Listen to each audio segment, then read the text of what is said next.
It's time for the Splash Live from Civic Center TV, featuring stories from and about people like you in the greater West Bloomfield area. Simulcast on cable, 89.3 Lakes FM, social media, and the web. Now live from Green Media Center on Walnut Lake Road, it's the Splash Live. Live, local, social, it's the Splash Live on Civic Center TV and 89.3 Lakes FM. Happy Friday. I'm Tyler Kieft. Thank you for being with us. Got a busy show ahead, so let's jump right on in. But first, before we get to Friday, let's go to Thursday night. A beautiful night over the skies in greater West Bloomfield and across the Great Lakes State where the northern lights were visible even here in greater West Bloomfield. Here's a picture from West Bloomfield Township Treasurer Terry Weingarten of the Aurora Borealis over the West Bloomfield area on Thursday evening. Beautiful multicolored skies, a little bit of a pink hue at the very top of your screen on civiccentertv.com, as well as a green hue just above the trees. Here's another view from one of our in-township baseball fields just above one of the plates, and over the tree line you can see the colors again all throughout the air in the greater West Bloomfield area. That is from Facebook at Media Hero LLC at a nearby baseball park. Thanks to a severe solar storm caused by a coronal mass ejection, many residents were able to capture that from throughout our community, not only in West Bloomfield, but across the Tri-Cities as well. Beautiful overnight skies here in the greater West Bloomfield area. If you've got more pictures along those lines, tag us on your posts on Facebook. We'll share them across our social media, Facebook at Civic Center TV 15, and on X and on Instagram at Civic Center TV as well. It was a special night also in West Bloomfield. Thursday night was high school football night this week as the West Bloomfield Lakers concluded their OAA Red Division schedule against the Oxford Wildcats, with both teams having a shot at least a share of the OAA Red Division title. Unfortunately for the Lakers, things not quite going their way as they fall 14-38 last night at the Swamp on senior night to the Wildcats. Joining me for more analysis on this lopsided football game is our color commentator for our coverage of Laker football, Matt Gattoni. Thanks for being with us, Matt. Yep, thank you for having me. Happy to have you on, and unhappy with the results, of course, of last night are the fans of the West Bloomfield Lakers and, of course, that program as well, who had such momentum over the last week or so after that 49-41 win over Lake Orion and showing some signs of life and promise on the road a couple of weeks back against Clarkston. Senior night not quite going their way, as it was a beautiful night to start as the seniors and their families were honored just before the football game. But then really from the jump, we saw the power of Oxford on the offensive end, led by Jack Hendricks, their quarterback, a little bit of the receiving game, but really it was all about Luke Johnson. Yeah, it was really more of a senior nightmare last night. The way that Oxford was able to push around Bloomfield at the line of scrimmage, really both sides of the ball. But Luke Johnson especially shined last night, and really from what you were saying throughout the game just about his personal makeup and his skill on the field, you can just tell that he's going to be a successful player going forward.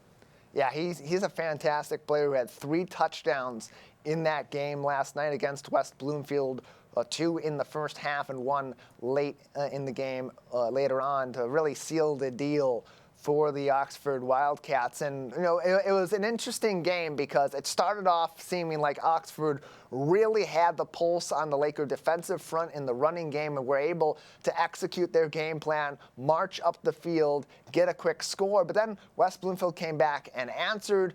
But from there is where it really was the turning point as Oxford continued to execute and West Bloomfield seemed to struggle to do the same. Yeah, and I think a lot of that comes down to the experience that Oxford had on their both fronts on offense and defense, especially that offensive line having 4 seniors to rely on that front, and, you know, a bit of an inexperienced and younger defensive front for the Lakers.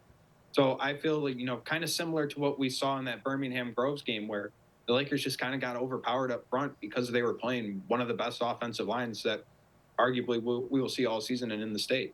Yeah, the youngest player on that offensive line was actually their blindside tackle on the left side of that line, a sophomore. Everybody else a senior, and really was able to open up that offense for Luke Johnson and even for Jack Hendricks to have a few chances in the pocket to get those footballs to Owen Pavlock and to Eli Carpenter. Jake Champagne had a late touchdown. Alex Barrett had a touchdown off of a screen pass on the short out route early on in the game as well. We really saw an impressive showing from an Oxford team that's been growing over these years, waiting to get to that point where they take their power move forward in the OAA Red Division. And I really think last night was that power move forward to show that they are in the driver's seat of this conference.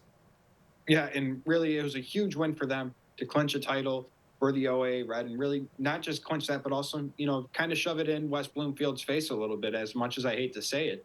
But winning it there has to feel that much sweeter for Oxford, knowing West Bloomfield, where they're at as a program, is ultimately where Oxford wants to get back to. It's, a very sweet moment for them, and kind of a moment for West Bloomfield where they have to look at themselves going forward these next 2 weeks. And, it's now a kind of have to reversal realize of roles. where they want to be as a team and what they have to do. Yeah, definitely. It's a reversal of roles between these two teams, where in the past it's been clear that West Bloomfield's been the power and Oxford's been the team that's got the promise but doesn't quite have it clicking just yet. That's what it seemed like for the Lakers last night as they struggled. They had some issues with penalties, of course. You could also see some mistakes like that botched punt in their end zone that set up a really quick drive and a score for the Oxford Wildcats early on in that matchup. It seemed like the Lakers got a little bit out of sync, a little bit out of sorts, and the penalty bug really affected them last night. How might that ultimately be something that could be the decision maker in whether they continue to have any success in the regular season and set themselves up well for playoff time? Yeah, and really penalties are the one thing that you can't have when you're in the position the Lakers are, because it can set you behind the sticks and really cost you games like we saw yesterday. At one point, the Lakers have the ball to tie game. They have a chance to go up 14-7. They're moving the ball well on offense. We see a touchdown get wiped off the board. We see a few big plays even get wiped off the board after that, and they end up having to punt the ball. And next thing you know, Oxford takes the lead, and West Bloomfield's playing from behind the rest of the game. So really, it's those penalties that kill drives and also extend drives that they have to try and eliminate. It seemed like the penalties last night were something we saw more than those big plays from the Lakers. Really, for the first time this season, they've had games where they've had a little bit of the penalty bug that they've been able to get out beyond that, ultimately adjust and improve that discipline. We saw in the last couple of weeks too, both against Clarkston and that loss on the road, but especially last week against Lake Orion in that 49-41 victory. They played a really, really clean game. So looking forward for these Lakers, a couple of weeks left in the regular season. They're going up against Birmingham Seaholm next week, Friday, on October 18th. And this is where we start to see maybe what the Lakers are truly going to be as they get toward playoff time, because while we've seen in the past they've been able to play a really clean game and compete with some of the best in the state, like the Lake Orion Dragons, and even keeping things close for about 3/4 of the way and a little bit beyond that against a team like Clarkston. If they play clean, they have a really good chance against these 5-1 Maples. Yeah, and really playing two of the best teams in Division II these upcoming weeks in Birmingham, Seaholm, and Roseville, it's going to be up to the Lakers, see where they measure up against the rest of the state. We've seen Hilbers talk about before how being in the OAA Red, it's going to be a battle week in and week out, and sometimes you're not necessarily going to be able to tell where you stand in the state just because of how good your division is. So now it's up to the Lakers. They've had some tough losses, all really to top 15, top 10 teams in the state, arguably. It's going to be up to them to go forward, forget that these next 2 weeks, and just try and compete and play good football and show where they stand in the state still. Yeah, Seaholm also trying to have something to prove in this upcoming game against West Bloomfield. They could pick up a lot of playoff points off of West Bloomfield's quality win against Lake Orion and lopsided victories against Chippewa Valley and Southfield A&T, given the strength of that schedule from West Bloomfield, and coming off of a loss of their own, a heartbreaking 23-24 loss on the road at North Farmington on Thursday night.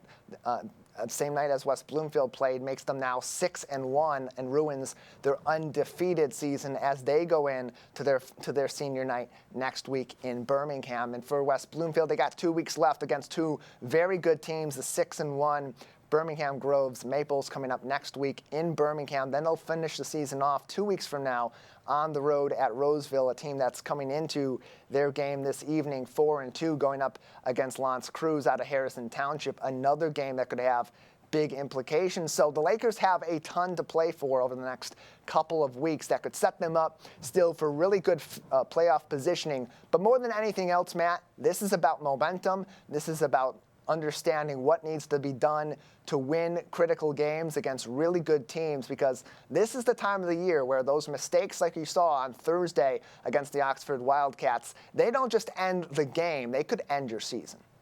Yeah, and especially on the road, those mistakes get magnified as they feed into that crowd atmosphere.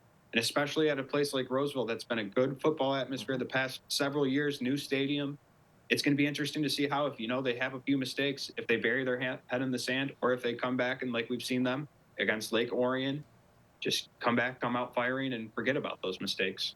We will keep you updated on our coverage for next week's game between the West Bloomfield Lakers and the Maples of Birmingham Seaholm, as that game will be covered by the Prep. We've been informed that they will be streaming that game next week. We'll do our best to have our radio coverage, possibly TV coverage as well, and keep you updated on that on civiccentertv.com/LakersSports, where you can watch all of our coverage from these live football broadcasts all throughout the season, and catch my conversation with Zach Hilbers on This Week in Laker Football early on in the week leading up to that Seaholm game. Matt, your lasting thoughts from that Oxford matchup and what the Lakers need to improve on, or what we need to see in the coming weeks to make them, again, contenders in the state of Michigan? They need to establish the run first and foremost. That's really the most important thing for the Lakers. We saw that opening drive, Josh Tate really dominate, and then Oxford make it a point to stop him the rest of the game. We saw West Bloomfield really struggle to pick up first downs after that, and they just opted to pass more often than not, even though there were times where they were still able to move it with Tate and Shakespeare running it, but they felt that they needed to pass. If they can get out and just establish the run these next 2 weeks, I feel they'll put themselves in good position to win. As we saw from Oxford's performance last night, you establish a run, you dominate in the rushing game. It sets up your passing game. The difference for West Bloomfield is they've got Bo Jackson playing some of the best football of his high school career, getting those footballs to his top receivers, and if they're able to make plays, Cam Flowers, Elijah Durham, Jaden Allos has been very big over the last few weeks for the Lakers in the receiving game. They've got a powerful offense and a defense that's been able to really shut down the game in the air throughout this season, and has had signs of brilliance in that front seven as well in recent weeks. Matt, thank you so much as always for your time. Nope, thank you for having me. Appreciate it. Matt and I on the call all season long as we continue our live coverage of West Bloomfield Laker football. Stay updated on the Lake Show all season long and get all the information you need to know about our broadcasts going forward for regular season, and hopefully even a lot of playoff football for the Lakers on civiccentertv.com/LakersSports. Across the United States over the next 10 years, lead pipes that have been the thoroughfare for our drinking water are going to be phased out. The Biden administration setting a 10-year deadline for cities across the country to replace lead pipes, focusing on safe drinking water for all citizens, something that has definitely been on the eyes of all of us here in the state of Michigan over the last 10+ years with the Flint water crisis and other issues with lead pipes across our state. But how does this deadline affect us here in Greater West Bloomfield, in particular in West Bloomfield Township? Here joining us for more insight on that is the Water and Sewer Utilities Director for West Bloomfield Township, Justin Taylor. Justin, thank you for being with us. Yes, thank you for having me.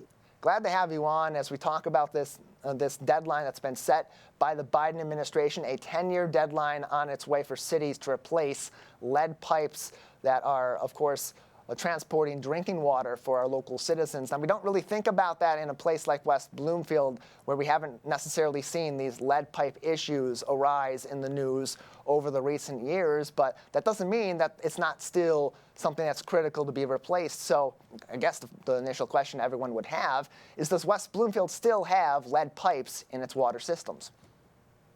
As far as the water mains themselves, no, we do not. We are fortunate enough that that is not the case. Now, having said that, there may be some service lines that feed water from the main to the home.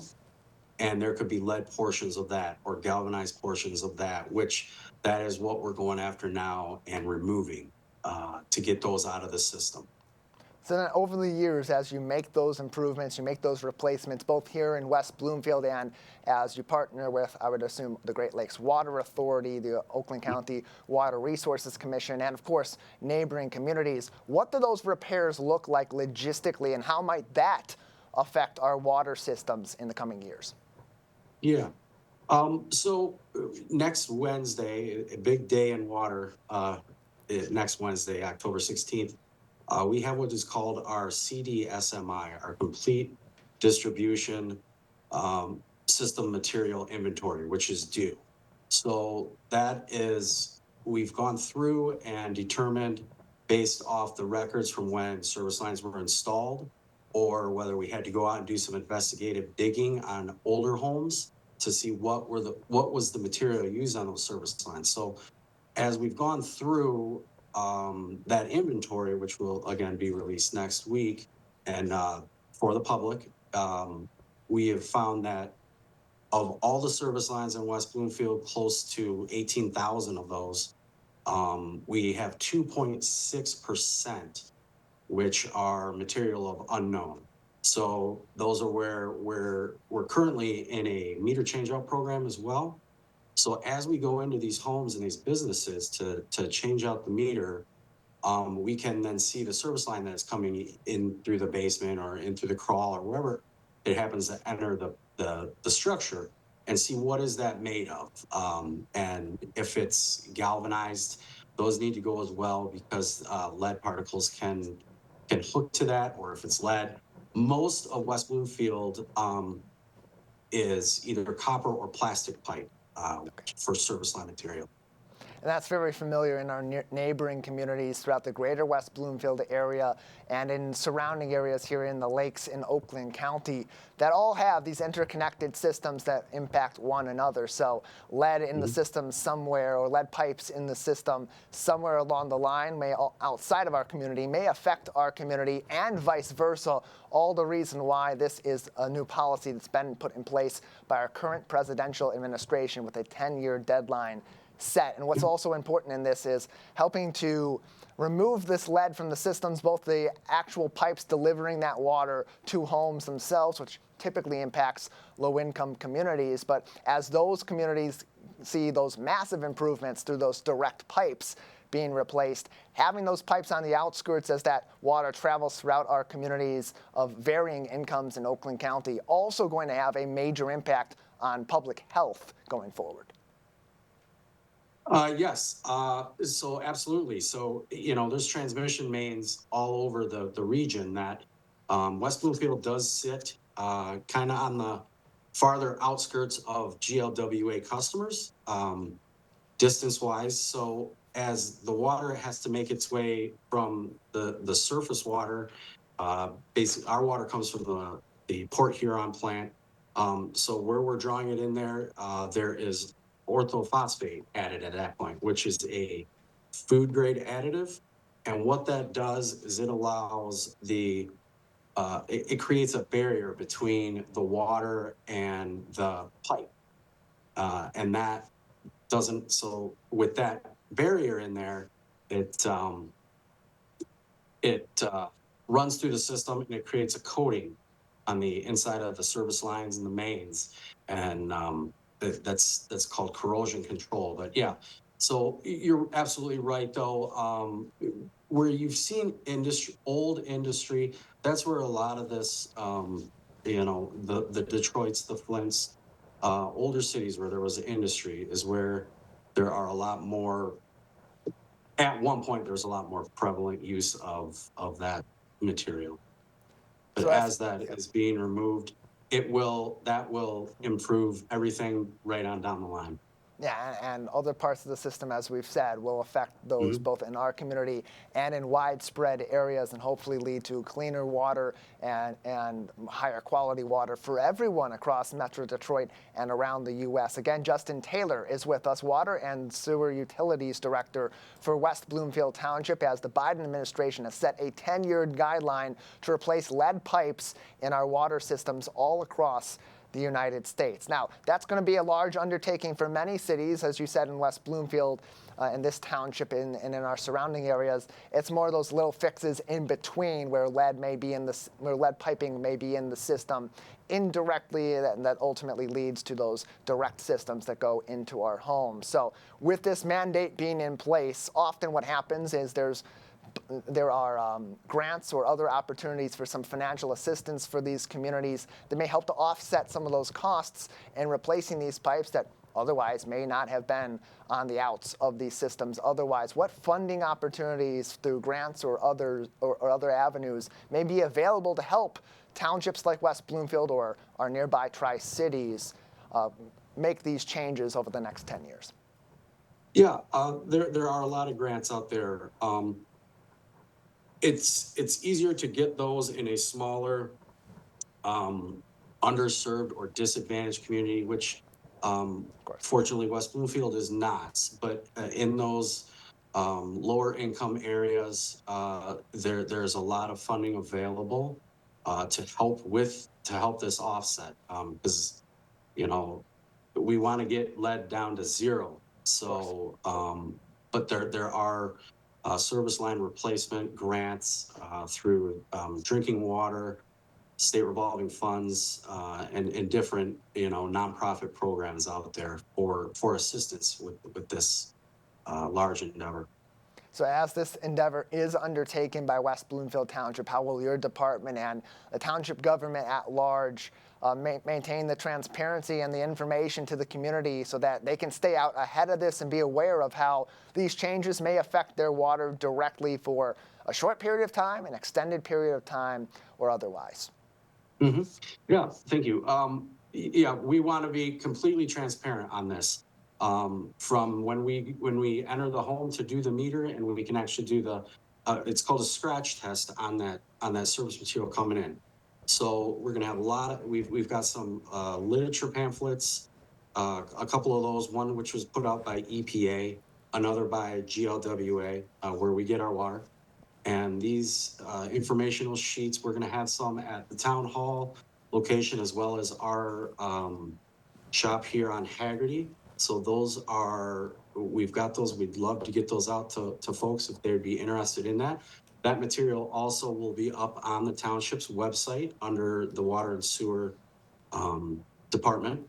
If you go to our page at the township website, there's going to be a lot of information there. And that will be updated as we move along through this process. And, you'll see things come off that no longer are relevant, and new stuff added all the time. We really want to get the information out there and let our residents and businesses know exactly where we're at in this process. More information on this can be found, of course, on wbtownship.org, where you can follow along with updates that affect your water and other departments across West Bloomfield Township. And, of course, if you have more questions on how this may affect your community in Keagle Harbor, in Orchard Lake Village, and in Sylvan Lake, contact City Hall for more information. But much like West Bloomfield Township, you can expect a lot of the same, as these minor changes will be how this mandate mostly affects our four communities going forward. Justin, thank you so much for your insight. Thank you. wbtownship.org is the place to go for more information on this change. Again, the Biden administration putting a new mandate in to replace all lead piping in our water systems within the next 10 years. Glad to have that conversation with West Bloomfield Township's Justin Taylor about how that may affect us here in the four communities. On more fun notes across our community as we continue to dive deeper into the fall season. Boy, does it feel like it in the great outdoors. A chance to get in the fall spirit at the upcoming Corn Cob Campfire with West Bloomfield Parks. Join them on October 25th from 6 until 7 p.m.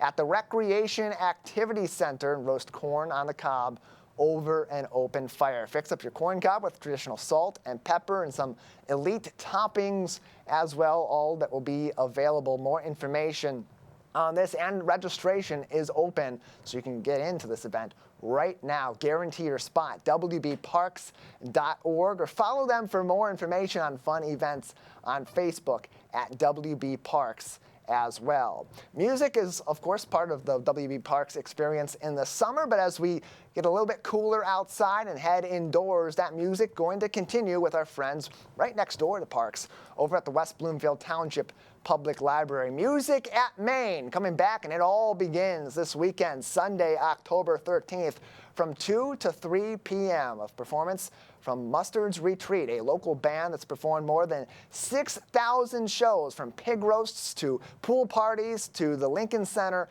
out of doors and the Kennedy Center's Millennium Stage as well. Music at Maine will be taking place on November 10th, also with Jim Beiser, the next performer, coming in. So October's performance for Music at Maine coming up this week Sunday, then November just a few weeks away as the library starts to bring music back to the greater West Bloomfield area. More information on that and other fun activities and events and projects with the West Bloomfield Township Public Library can be found facebook.com/westbloomlib, or head over to their website, find their calendar for all kinds of events for kids, for individuals, for book lovers, and more, and ways you can get involved with the Friends of the West Bloomfield Township Public Library and other volunteering opportunities.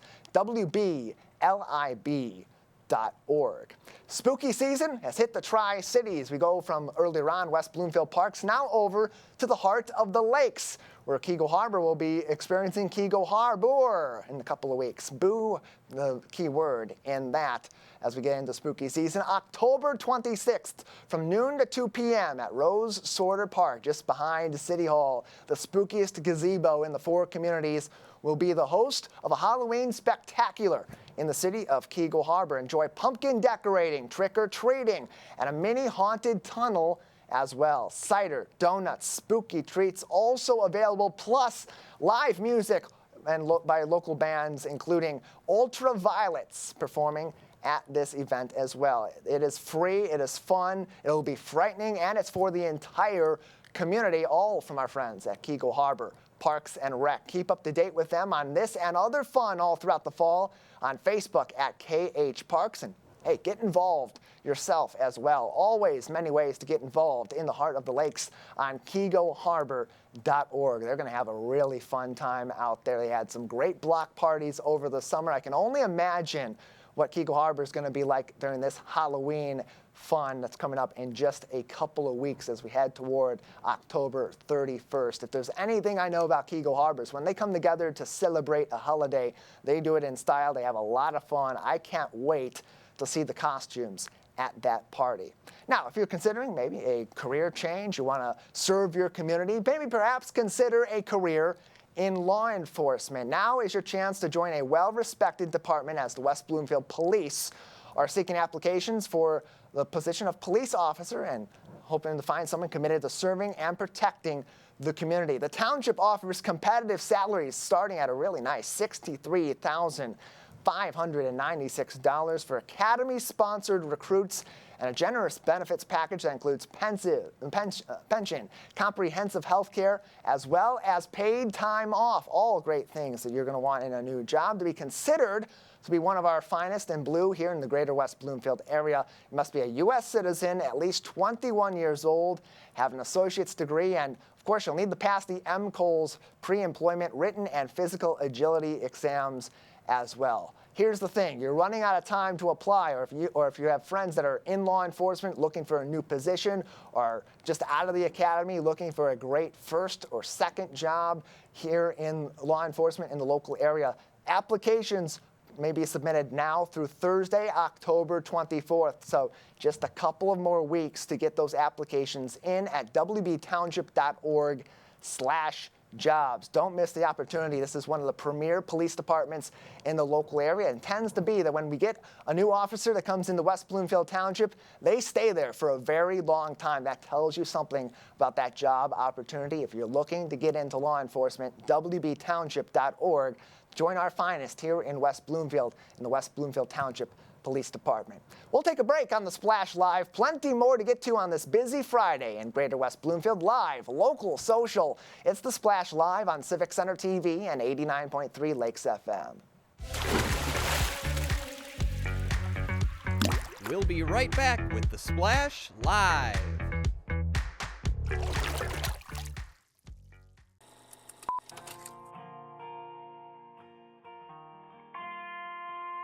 Bringing you stories and memories from Sylvan Lake, Civic Center TV, television that's close to home.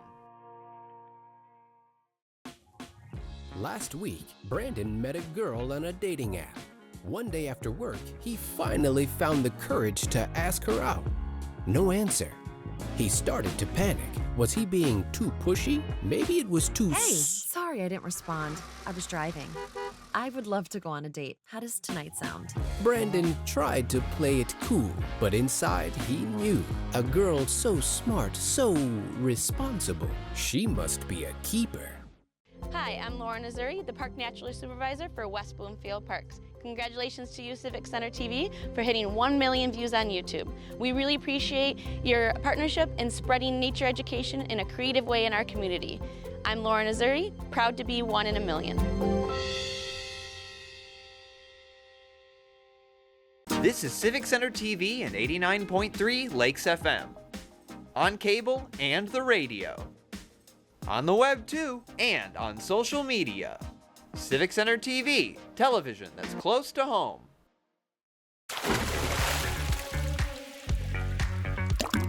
And now, back to the Splash, live. Live, local, social, it's the Splash Live on Civic Center TV and 89.3 Lakes FM. Thank you for being with me. Today I'm Tyler Kieft, and we enjoy having you with us and encourage you to stay with us as well after our shows and with all of our other original content from across the community. CivicCenterTV.com is the place to go for all that. Great on-demand programming outside of the Splash, including some League of Women Voters candidate forums earlier on this week for the Library Board and the West Bloomfield School District Board of Education, and a great conversation with the local business community between Crane Communications CEO Casey Crane, Fox 2 News' Roop Raj, and the Greater West Bloomfield Chamber of Commerce. All of those on demand as we speak on our website and on our YouTube channel at Civic Center TV. Subscribe and hit that bell icon. You'll get notifications whenever we go live with any of our original programming, and also when we post new shows, new episodes, and new segments all throughout each and every week. All that also can be found, again, on CivicCenterTV.com. Each and every Thursday in the West Bloomfield area, the West Bloomfield and Farmington community comes together for a Thursday night run with a Thirsty Thursday run group. In their honor, I'm going to take a quick sip of this water. That hits the spot after a long morning of talking on the air on the Big 89 and on Civic Center TV. They've got more coming up in the next few weeks. They'll be heading out on the run on the spookiest night of the year, Thursday, October 31st, as they'll embark on the hallowed run that will begin on the West Bloomfield Trail. You can also join in on the fun and the run, and maybe even in your costumes, with Shane Angove and the team at the hallowed run, who joins me now on the Splash Live to discuss this fun activity. Shane, thanks for being with us. Thank you. Glad to have you on as we approach October 31st and the hallowed run. Tell us a little bit about this fun event and why you chose to do this as your Thirsty Thursday Run Group's activity for Halloween. Well, we have 52 runs a year on Thursday nights. Running's a repetitive sport. Things get repetitive, so we try to change locations. We try to change themes, do different things. Just try to keep it fresh and interesting. Just try to keep it interesting for the runners. And so what inspired the idea of combining this Halloween theme with a bonfire and a festive atmosphere in a really interesting place at the West Bloomfield Woods Nature Preserve?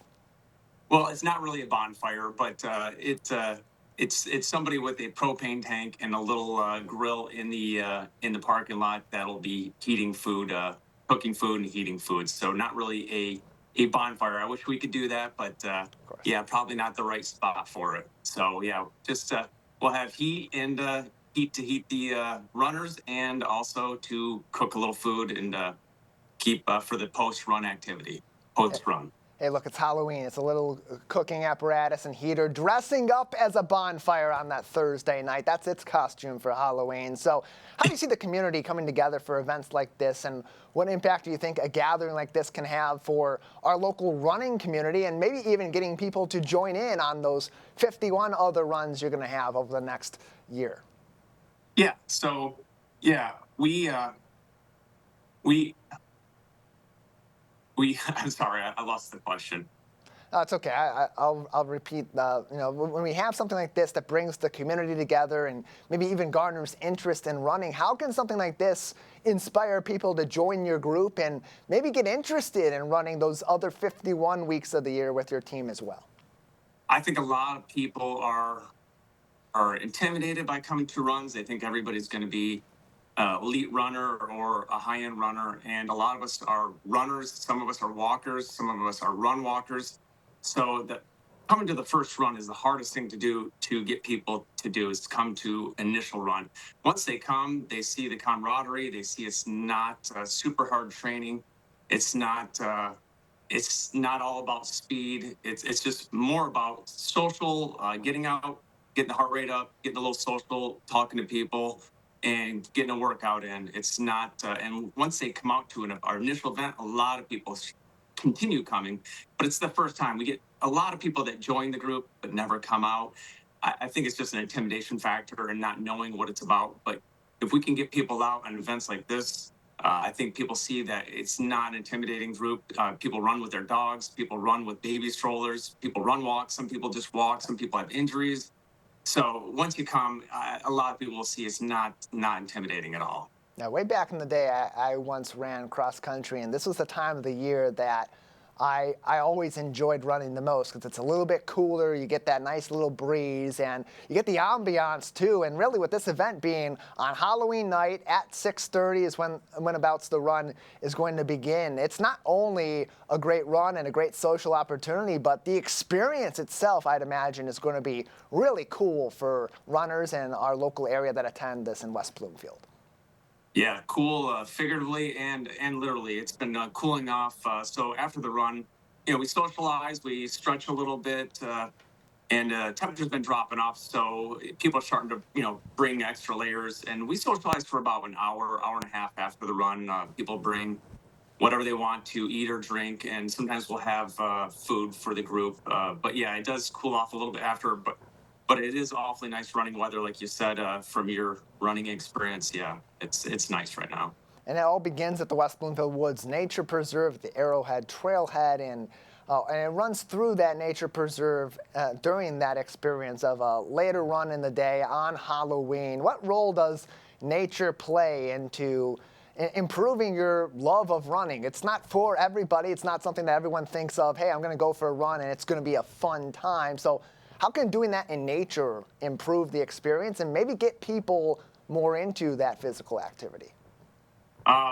Yeah, nature can be good or bad. Some runs are rainy, windy, cold, dark, but other runs are great, and some runs are just 95 degrees and just hot. So yeah, the woods are nice, more consistent temperature.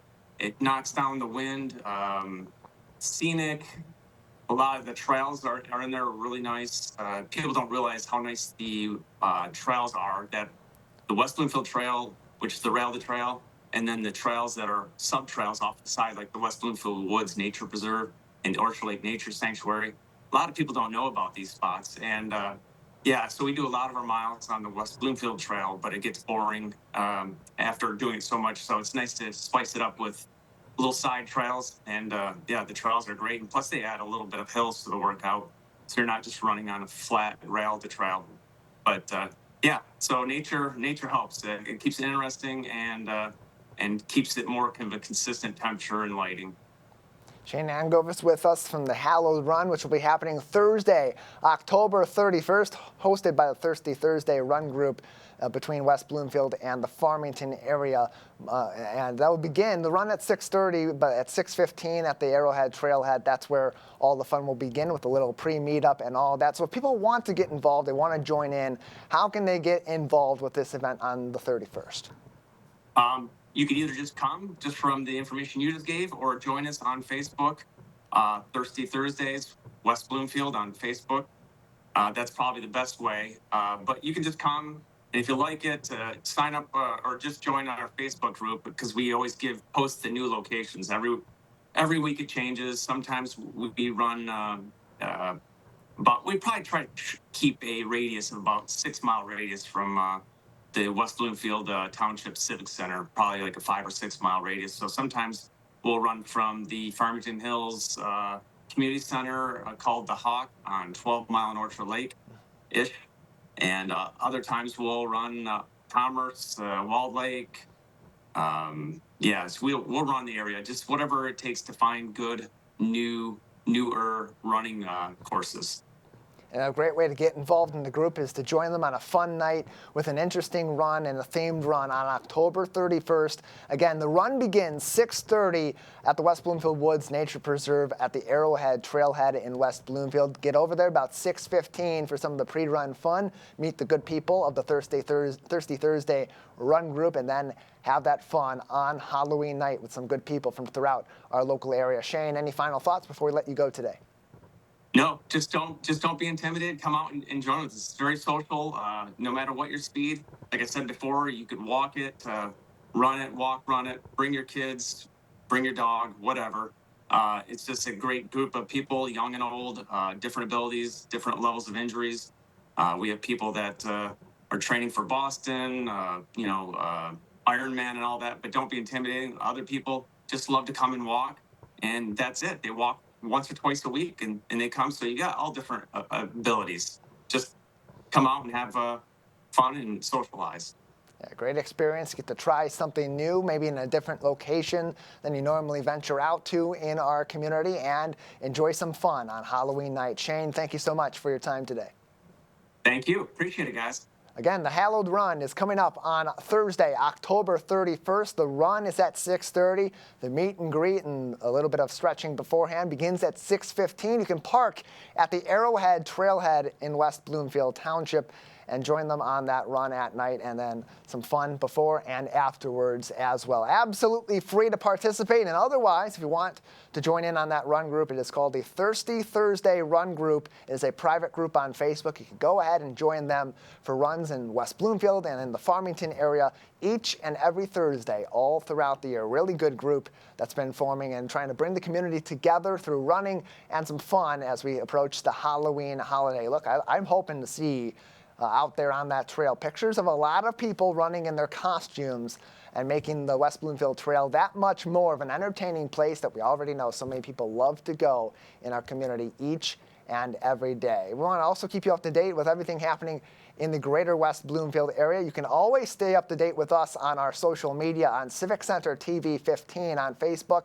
Everywhere else, we're Civic Center TV, YouTube, X, Instagram. Follow along with us, subscribe to our YouTube channel, and keep us in your programming each and every day as we bring you the latest information that's close to home in greater West Bloomfield. And that includes some exciting news out of West Bloomfield Township. As the township recently announced, S&P has maintained their AAA bond rating that will affect many projects going forward for years to come in West Bloomfield, and may affect some projects that lead into your life each and every day. Here with more insight on this are two people that played a critical role in maintaining this AAA bond rating: West Bloomfield Township Clerk Debbie Binder and West Bloomfield Township Treasurer Terry Weingarten. Thank you both for being with us today. Good morning, Tyler. Glad to have you both on, as this AAA bond rating will affect how West Bloomfield pursues bonds going forward, and including what was one that was recently approved by the people of West Bloomfield in the previous election this year for West Bloomfield Parks. Terry, I'll begin with you as a township treasurer. You have unique expertise into how this AAA bond rating can impact the township financially. How will this being maintained benefit West Bloomfield from the financial side of things? So it already is benefiting West Bloomfield. So as you indicated, we had a bond for the Parks and Recreation, for Recreation Center, and it passed overwhelmingly, and it's a $25 million bond. And because we maintained our AAA rating, we received numerous bids. So what happens is basically an open competitive bid process. And usually a community will get 3 or 4, maybe 5 bids, and we received 12 bids, which meant they were really sharpening their pencils to give us a good interest rate for this bond issuance. And we got a very, very competitive interest rate, which saves money. So it's very important to have the AAA bond rating, and it means that when they see that there's a bond issuance, they want to bid. They want to buy West Bloomfield bonds. They know that they're a safe investment, and it gets a lot more interest, which means lower costs. So it's already benefiting the township, and it will continue to benefit the township. Just really proud of what our team accomplished. Thank you so much, Clerk Debbie Binder and finance staff and assessing and PFM and legal counsel. You know, it's like a dream team getting it done. As usual, it's a team effort going into this sort of township business that keeps you in good standing financially and otherwise as you pursue these projects going forward. And Debbie, just speak to that team effort and how that plays into maintaining these programs and these systems, and really with this AAA bond rating, the reputation of West Bloomfield as a government, as an entity, and of course, as a community. Again, it speaks to the credibility of the township and the desirability of the township from an investor's perspective. So anytime a project comes forward, or really just as a matter of almost any government operation, they look at you as a very safe investment. They look at you as a well-run community. It's something that decisions we make as a board every day contribute to the not only the solvency, but the excellence of the community. So it's something that, you know, every time you go out for a bond, you open your credit rating up for a review. They do have a normal review period, but there is a review every single time you're looking to borrow money.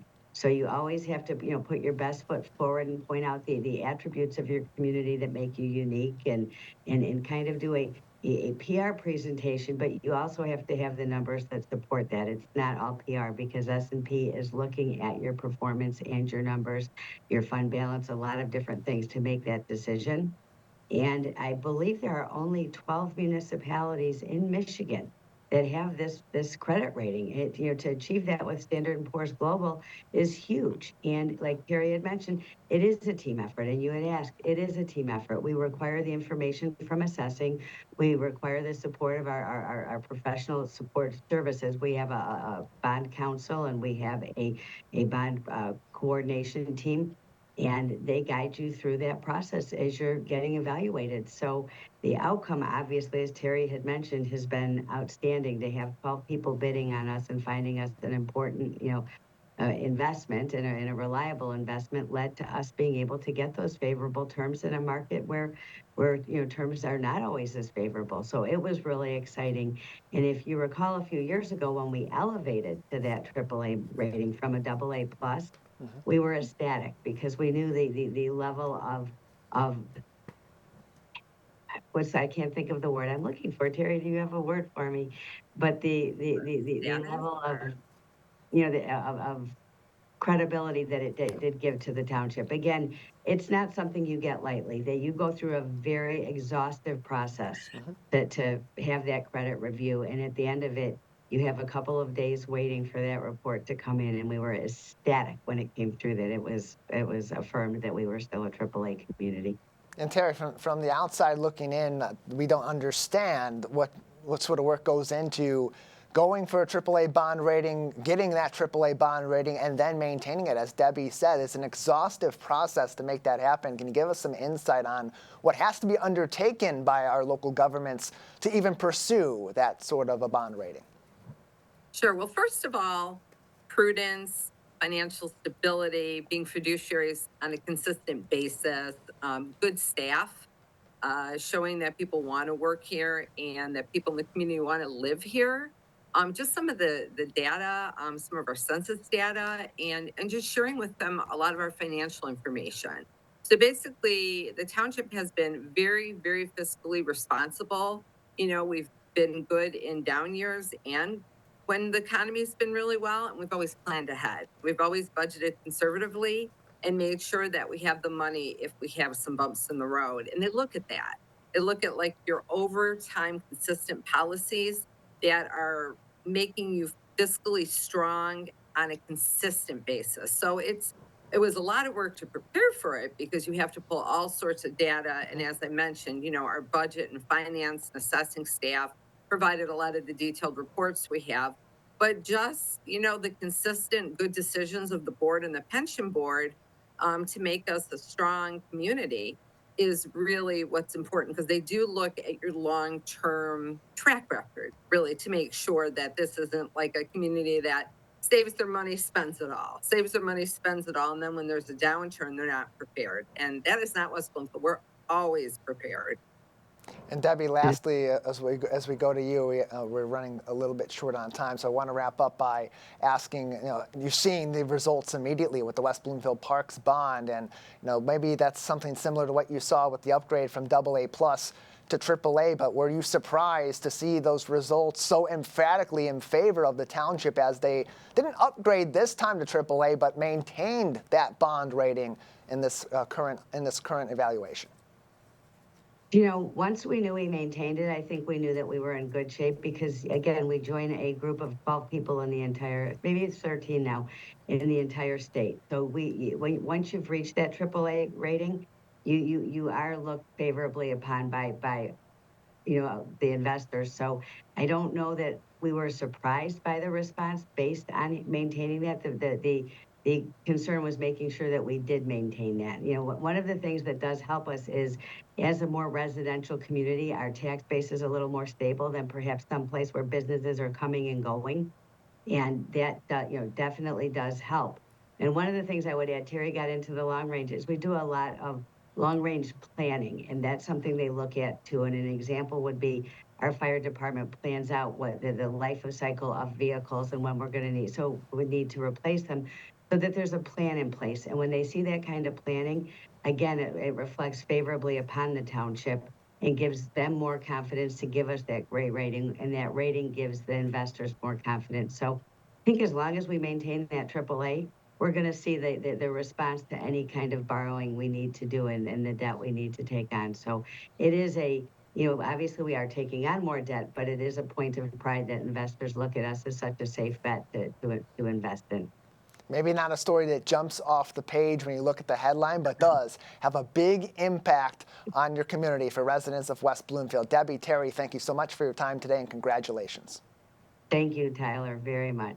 Glad to have you both on. WBtownship.org is the place to go for more information on the AAA bond rating being maintained by the township and everything else going on across West Bloomfield Township, announcements you need to know in our community and as we go forward. And of course, the place to go for more information on services from West Bloomfield Township as well.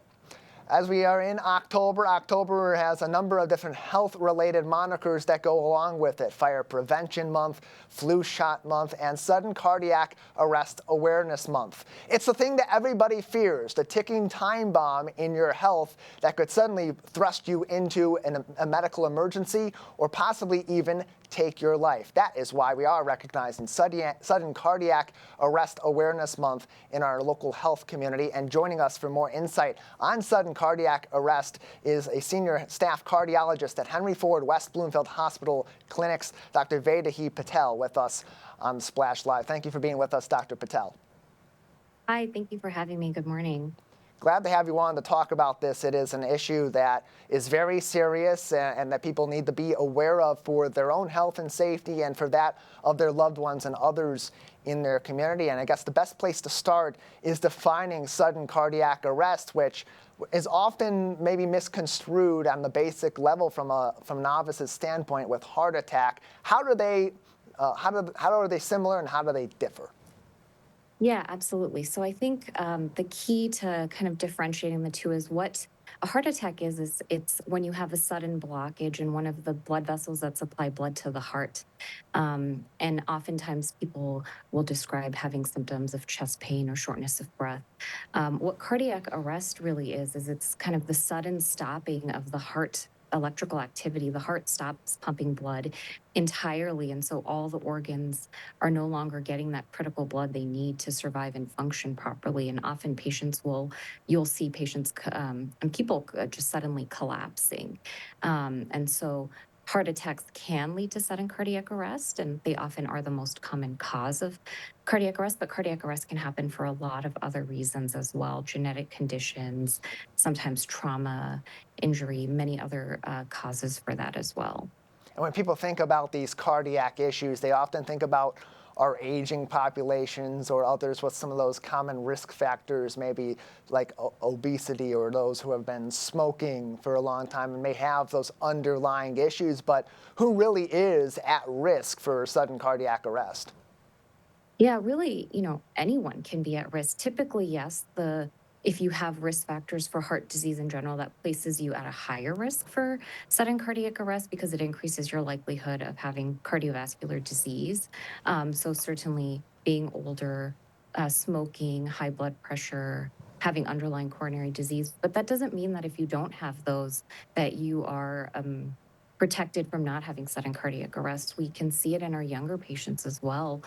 Sometimes you can see it in athletes who have underlying genetic abnormalities or electrical system abnormalities that can predispose them to having cardiac arrest. And that's what's really important here to make note of, is that sudden cardiac arrest doesn't just affect certain populations or people with certain risk factors. It really can be something that affects anybody. And I hate to make this about myself, but I'm a pretty good example of this. 5 weeks ago, from the time that we're recording this, I was being discharged from the hospital after going in with some nausea myself, and then over the course of that time, having it be discovered that I had a 3rd-degree heart block, and that included a brief cardiac arrest while I was hospitalized in Novi, and ultimately had a pacemaker installed, and since I've been in good health. So it really can affect anybody, but genetics also, I would imagine, play a really big role in this. Absolutely. Well, one, I'm glad to see that you're doing better. I can imagine that's a very scary situation to have to go through. Genetics absolutely can play a big component in this, especially we call them cardiac channelopathies, an abnormal kind of the way the electrical system of the heart can sometimes predispose people. Sometimes if they have genetic abnormalities with the way the heart muscle forms, and sometimes the heart muscle can get thicker, hypertrophic cardiomyopathy. Those are things that can increase someone's risk for having cardiac arrest. And I think what's so important is, cardiac arrest often happens outside of the hospital setting. And so being able to quickly assess somebody, whether they're having, if they're having a cardiac arrest, and respond quickly really can be the difference between someone having a good outcome from a cardiac arrest and someone unfortunately not having a great outcome. The reality is about 10% of people will have a good outcome from a cardiac arrest. It's a really poor, people don't do very well after cardiac arrest, and most people, don't survive that incident episode. We know that when people are able to recognize it and start CPR and get help right away, that increases that by 30%. So it increases that threefold that you can actually save someone. And so I think what's so important is that people are able to recognize cardiac arrest and act quickly. We're joined by Dr. Vedahi Patel, a staff cardiologist at Henry Ford West Bloomfield Hospital Clinics on the Splash Live. Dr. Patel, we are running short on time, so here's what we're going to do. We're going to wrap up the show, but we're going to have an extended interview with Dr. Patel, continuing to talk about this issue that will ultimately be posted on civiccentertv.com. So Dr. Patel, we'll have you stand by for just a moment. And for those watching and listening at home, we thank you for tuning in to this live edition of the Splash Live on Civic Center TV and 89.3 Lakes FM. To find our extended conversation with Dr. Patel and all of our segments from today's program, head over to our website on civiccentertv.com. Follow us on Facebook at Civic Center TV 15, and of course on YouTube at Civic Center TV. Big thank you to our entire crew, and on behalf of all of us at Civic Center TV, I'm Tyler Keefe. Thanks for tuning in to the Splash Live.